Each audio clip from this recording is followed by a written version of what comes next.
Presiden AS Joe Biden bersama negara sekutu dan anggota NATO menjatuhkan sanksi ke Rusia.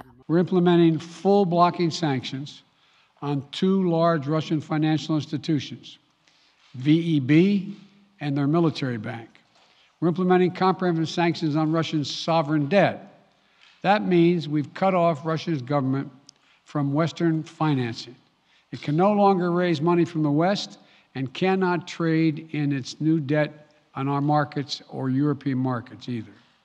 Starting tomorrow and continuing in the days ahead, we'll also impose sanctions on Russia's elites and their family members. Sanksi lain termasuk Jerman yang membatalkan jaringan pipa gas Nord Stream 2 dari Rusia.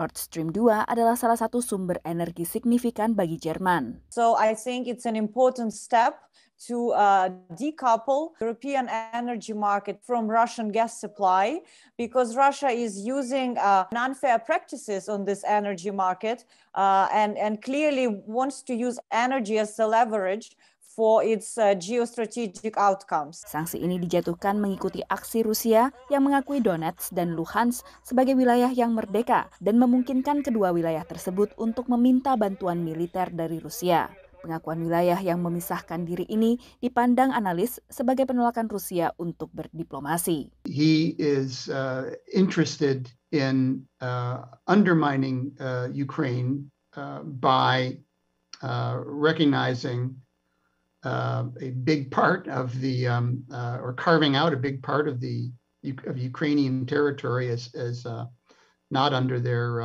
sovereignty. Sementara Presiden Rusia Vladimir Putin masih mencoba untuk menekan upaya Ukraina bergabung dengan NATO. Самым лучшим решением этого вопроса было бы, чтобы наши коллеги в западных странах не теряли, что называется, лица, чтобы сегодняшние киевские власти сами отказались от вступления в НАТО, по сути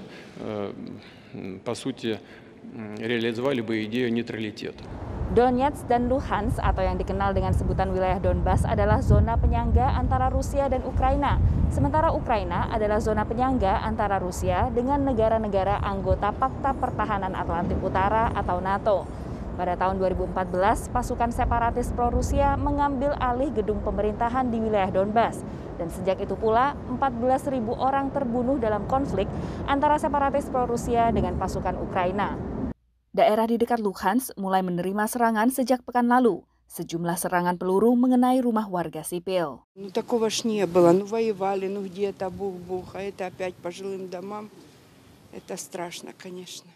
Negara Barat memprediksi 190.000 pasukan Rusia disiapkan di perbatasan Rusia, tidak termasuk pasukan separatis pro-Rusia yang sudah menduduki beberapa daerah di Ukraina. Demikian laporan Virginia Gunawan dan tim VOA.